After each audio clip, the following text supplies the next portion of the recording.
Saudara-saudari terkasih dalam Kristus, hari ini Rabu 8 November 2023 dalam pekan biasa ke-31 tahun A.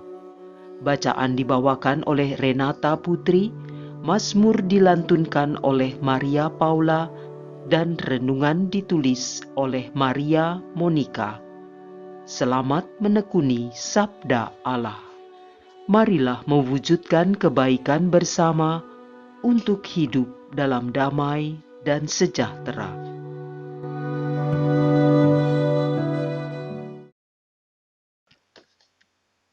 Dalam nama Bapa dan Putra dan Roh Kudus. Amin. Allah Bapa yang kekal dan kuasa, puji dan syukur untuk hari baru ini. Semoga hari ini kami melangkah semakin mantap mengikuti putra-Mu, memanggul salib kami masing-masing, seraya melaksanakan kasih-Mu di tengah masyarakat dan lingkungan kami. Demi Kristus, Tuhan dan pengantara kami. Amin. Bacaan dari surat Rasul Paulus kepada jemaat di Roma, bab 13 ayat 8 sampai dengan 10.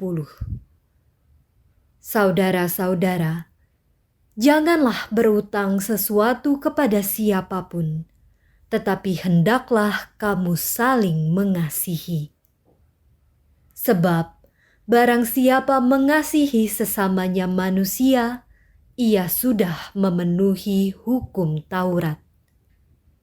Karena firman berikut ini, jangan berzina, jangan membunuh, jangan mencuri, jangan mengingini, serta segala firman lain manapun juga sudah tersimpul dalam firman ini. Kasihilah sesamamu manusia seperti dirimu sendiri. Kasih tidak berbuat jahat terhadap sesama manusia. Karena itu, kasih itu kegenapan hukum Taurat. Demikianlah sabda Tuhan.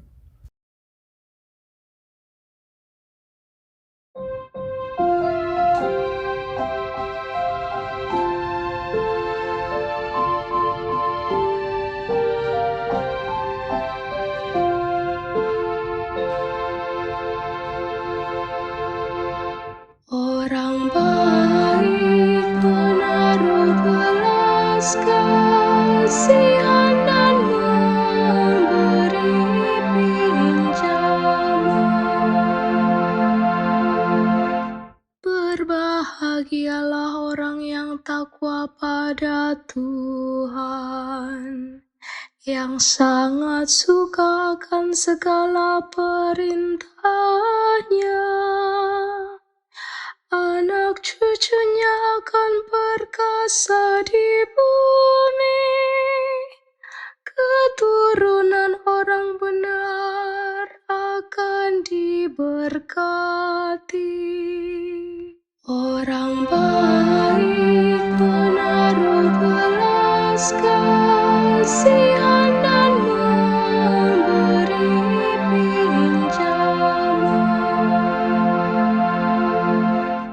Bagi orang benar, ia bercahaya laksana lampu di dalam gelap. Ia pengasih dan penyayang serta berlaku adil. Orang baik menaruh belas kasihan dan memberi pinjaman. Ia melakukan segala urusan dengan semestinya. Orang baik menaruh belas kasihan dan memberi pinjaman.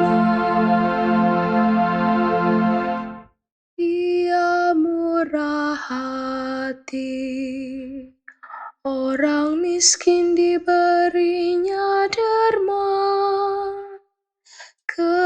kebajikannya tetap untuk selama-lamanya. Tanduknya meninggi dalam kemuliaan. Orang baik menaruh belas kasihan dan memberi pinjaman.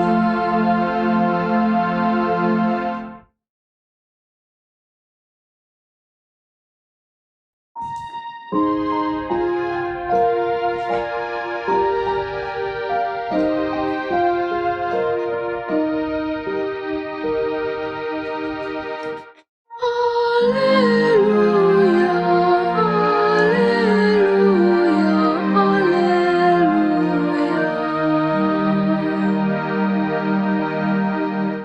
Berbahagialah kalian jika dinista karena nama Kristus, sebab Roh Allah ada padamu. Haleluya, haleluya, haleluya.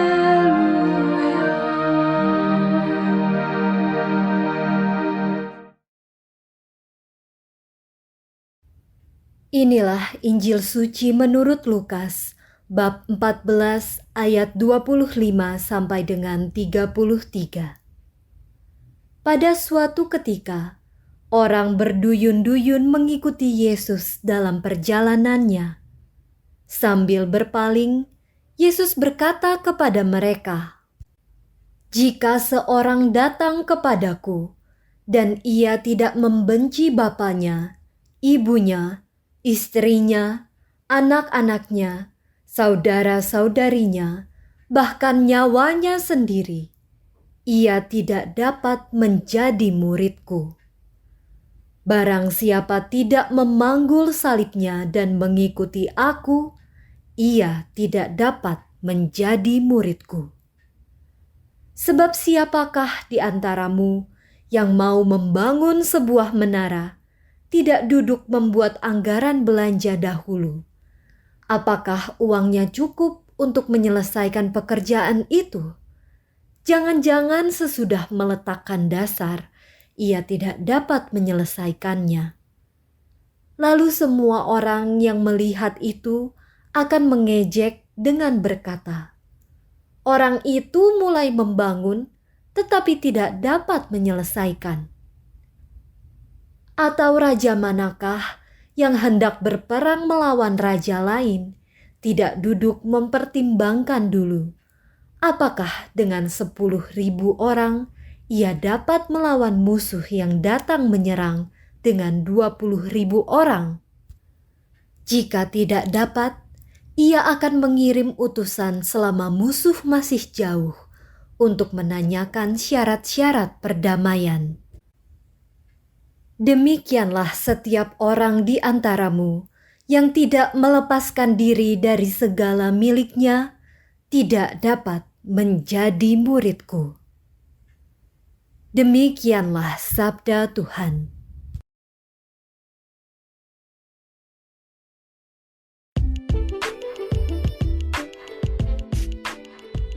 Mengikuti Yesus dengan mengasihi sesama.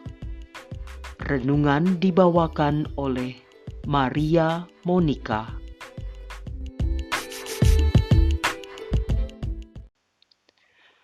Seorang sahabat pernah bercerita, salah seorang temannya mengikuti kata-kata dalam Injil hari ini secara harafiah dengan aktif memperhatikan umat di lingkungannya, tapi tidak peduli pada keadaan keluarganya. Menurut temannya itu, dengan memperhatikan umat yang membutuhkan pertolongan di lingkungan, dia sudah mengikuti Yesus yang dalam Injil hari ini mengatakan, "Jika seorang datang kepadaku dan ia tidak membenci bapanya, ibunya, istrinya, anak-anaknya, saudara-saudaranya, bahkan nyawanya sendiri, ia tidak dapat menjadi muridku. Lukas bab 14 ayat 26. Benarkah demikian? Ibu, bapa, kaum muda, dan rekan seperjalanan yang dikasihi Tuhan, ungkapan membenci dalam konteks bacaan Injil yang baru kita dengar hari ini juga berarti kurang menyukai. Kata yang digunakan ini termasuk kata-kata yang keras dengan tujuan untuk menegaskan bahwa tidak ada yang lebih diutamakan daripada Allah. Artinya, dalam konteks tersebut, jika pada waktu bersamaan kita diperhadapkan pada satu pilihan, maka kita tetap memilih Allah di atas segalanya. Itulah pilihan yang dibuat oleh para orang kudus dalam pelbagai kasus yang mendesak mereka harus memilih, bahkan terhadap hidup mereka sendiri. Dan contoh yang paripurna adalah hidup, sengsara, dan wafat Yesus Kristus sendiri bagi kita semua umat-Nya. Sengsara, wafat, dan kebangkitan Yesus bagi kita adalah penebusan yang membuat kita menjadi orang yang berhutang selamanya kepada Dia yang telah menebus kita. Penebusan merupakan bukti kasih Allah bersifat kekal. Dalam arti positif, kasih merupakan kewajiban hutang yang tak pernah cukup untuk dilunasi karena selalu ada kesempatan baru untuk mengasihi orang lain setiap waktu. Maka dapat dipastikan pengertian Injil Lukas bab 4 ayat 26 itu bukanlah jurus untuk membenarkan diri kita membenci keluarga kita, apalagi jika pembenaran itu sesungguhnya hanya sebagai perisai untuk keamanan, kenyamanan, ataupun kesenangan diri pribadi. Kita sering mendengar mengikuti Yesus membutuhkan totalitas, dimulai dari cara berkehendak, cara bertindak dan berkomunikasi, serta cara kita memandang segala yang dilakukan itu dalam tuntunan cahaya kasih-Nya yang tak berkesudahan. Dalam kondisi itu, apapun yang kita lakukan adalah semata-mata berkat rahmat-Nya yang dicurahkan oleh kuasa Roh Kudus. Sebagai manusia yang diberi kesadaran, kita sering menghitung-hitung, mempertimbangkan dan memutuskan tindakan yang tepat menurut pemikiran atau logika pikiran semata. Tetapi hari ini, Yesus mengingatkan untuk menjadi murid-Nya, kita perlu melepaskan segala yang kita miliki, termasuk kebiasaan-kebiasaan serta pembenaran diri untuk menangguk keuntungan dan kenyamanan pribadi. Jika demikian, sungguh siapkah kita menjadi pengikut Kristus? Marilah berdoa. Allah yang Maha Kasih, kami mengucap syukur atas Kristus yang telah menebus dan menyelamatkan kami. Ampunilah kelalaian dan ketidakpedulian kami atas nasib sesama yang menderita. Dengan pertolongan rahmat-Mu, bantulah kami agar dapat melaksanakan firman-Mu untuk mengasihi sesama, seperti Yesus Putra-Mu terkasih yang menjadi teladan hidup kami, kini dan sepanjang masa. Dalam nama Bapa dan Putra dan Roh Kudus. Amin.